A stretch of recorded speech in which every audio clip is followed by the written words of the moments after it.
noite a todos. Irmãos e irmãs, a nossa prece de hoje vai ser um pouco diferente.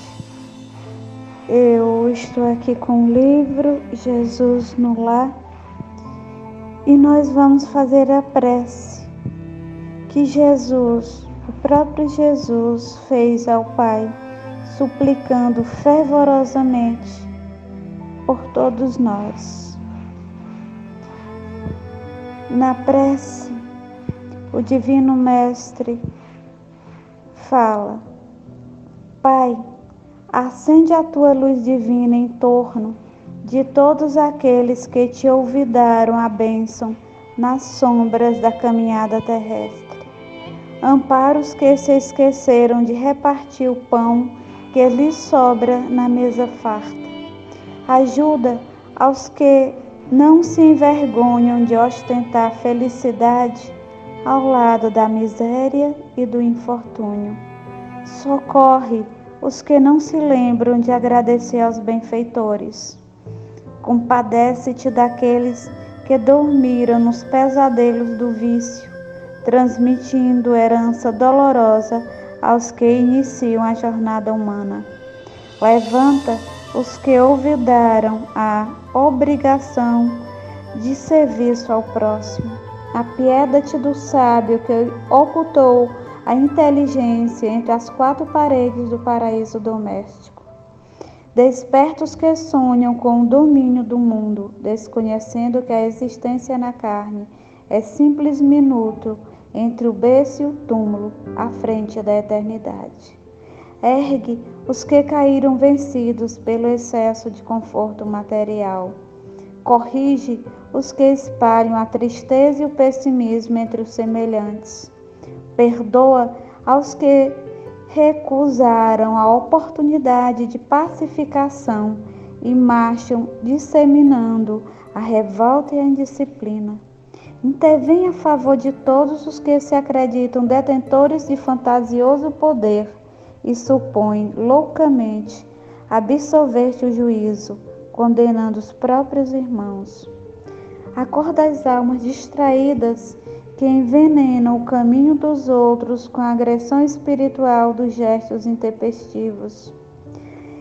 Estende as paternas mãos a todos os que olvidaram a sentença de morte renovadora da vida que a tua lei lhes gravou no corpo precário.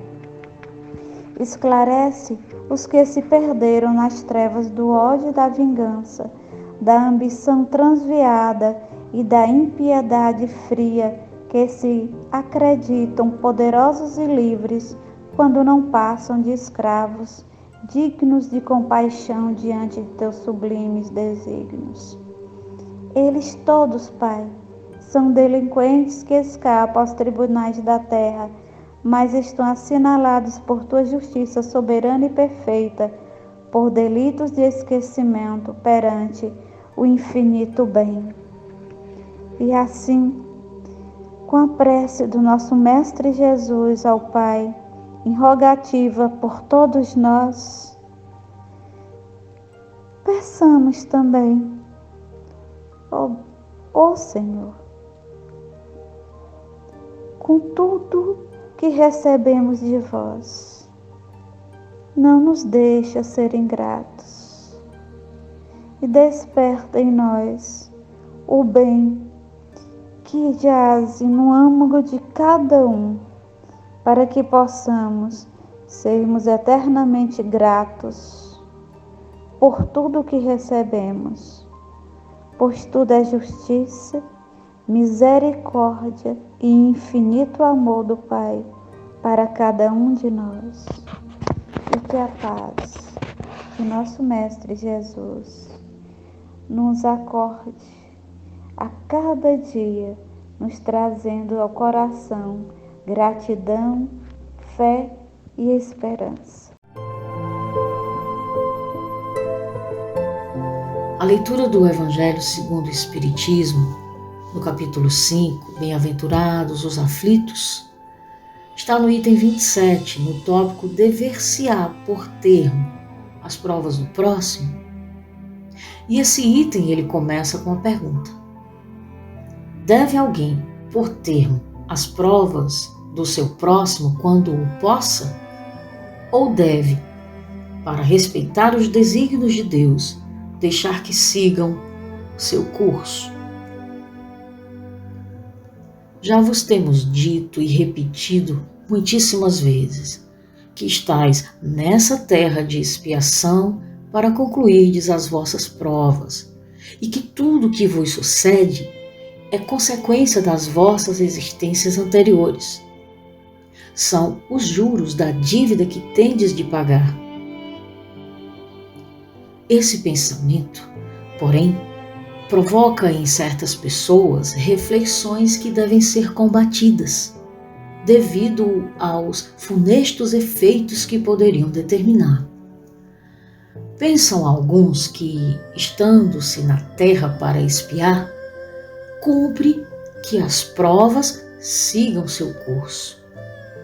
Outros há, mesmo, que vão até o ponto de julgar que não só nada devem fazer para as atenuar, mas que, ao contrário, devem contribuir para que elas sejam mais proveitosas, tornando-as mais vivas. Grande erro! É certo que as vossas provas têm de seguir o curso que lhes traçou Deus. Dar-se-á, pois, conheçais esse curso? Sabeis até onde têm elas de ir? E se o vosso Pai misericordioso não terá dito ao sofrimento de tal ou tal dos vossos irmãos, não irás mais longe? Sabeis se a providência não vos escolheu, não como instrumento de suplício para agravar os sofrimentos do culpado, mas como o bálsamo da consolação para fazer cicatrizar as chagas que a justiça abrira? Não digais, pois, quando virdes atingido um dos vossos irmãos: é a justiça de Deus, importa que siga o seu curso. Dizeis antes: vejamos que meios o Pai misericordioso me pôs ao alcance para suavizar o sofrimento do meu irmão. Vejamos se as minhas consolações morais, o meu amparo material ou meus conselhos poderão ajudá-lo a vencer essa prova com mais energia, paciência e resignação. Vejamos mesmo se Deus não me pôs nas mãos os meios de fazer que cesse esse sofrimento. Se não deu a mim também como prova, como expiação talvez, deter o mal e substituí-lo pela paz. Ajudai-vos, pois, sempre mutuamente nas vossas respectivas provações e nunca vos considereis instrumentos de tortura. Contra essa ideia deve revoltar-se todo homem de coração, principalmente todo espírita, porquanto este, melhor do que qualquer outro, deve compreender a extensão infinita da bondade de Deus. Deve o espírita estar compenetrado de que a sua vida toda tem de ser um ato de amor e de devotamento. Que, faça ele o que fizer para se opor às decisões do Senhor, estas se cumprirão. Pode, portanto, sem receio, empregar todos os esforços para atenuar o amargor da expiação, certo, porém, de que só a Deus cabe detê-la ou prolongá-la conforme julgar conveniente. Não haveria imenso orgulho da parte do homem em se considerar no direito de, por assim dizer, revirar a arma dentro da ferida? De aumentar a dose do veneno nas vísceras daquele que está sofrendo, sob o pretexto de que tal é a sua expiação? Considerai-vos sempre como instrumento para fazê-la cessar. Resumindo, todos estáis na terra para expiar, mas todos, sem exceção, deveis esforçar-vos por abrandar a expiação dos vossos semelhantes, de acordo com a lei de amor e caridade. Bernardino, Espírito Protetor, Bordeaux, 1863. O Evangelho de hoje vem nos mostrar que estamos o tempo todo sendo lembrados que vivemos em um mundo de provas e expiações. Porém, é um grande equívoco achar que a expiação ela deva ser um instrumento de suplício e que nós devemos, inclusive, agravar nosso sentimento de culpa. Bom, o que a gente precisa saber também é que, independente de ser prova ou expiação, é um plano divino. E nós, como é que temos que reagir diante dessa ideia? Bom, nós estamos tentando melhorar, E pedimos constantemente para sermos instrumentos da paz do Cristo. E isso vai implicar em agirmos de uma maneira que seja possível aliviar o sofrimento de alguém.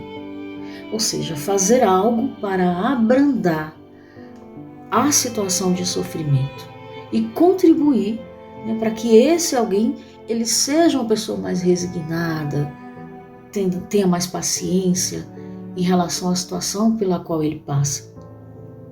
Então, a ideia é se perguntar: o que Deus me deu para que eu use e alivie o sofrimento de alguém? Bernardino, o Espírito Protetor que escreveu a mensagem, ele vai nos dizer: o espírita deve pensar que sua vida inteira deve ser um ato de amor e devotamento. Por que o espírita? Porque este tem o entendimento. Mas eu tenho o meu trabalho, preciso me dedicar ao meu trabalho. Não tem problema, lá você vai encontrar quem ajudar. Eu preciso dedicar à minha família, não tem problema. Lá na sua família você também vai encontrar pessoas para ajudar. Então sempre haverá alguém para ajudar. Essa pequena reflexão é para nós percebermos principalmente as palavras que nos foram direcionadas e que nos diz que nós estamos na terra para expiar. Todos nós, sem exceção, como diz a leitura do Evangelho. Devemos nos esforçar para abrandar o sofrimento das pessoas conforme a lei de amor e de caridade. E é muito interessante esse final, porque ele vai dizer, não é fazer por fazer, não é aliviar por aliviar. Tem que ser com base na lei de amor e de caridade. Fiquemos em paz.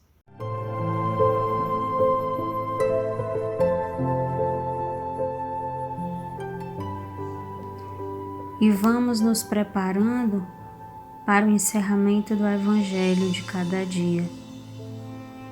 Com a paz em nós, carregamos em nossos corações a certeza de que Jesus está conosco e sua misericórdia nos ajuda no entendimento de seus ensinamentos para o nosso progresso moral. Obrigada, Mestre querido.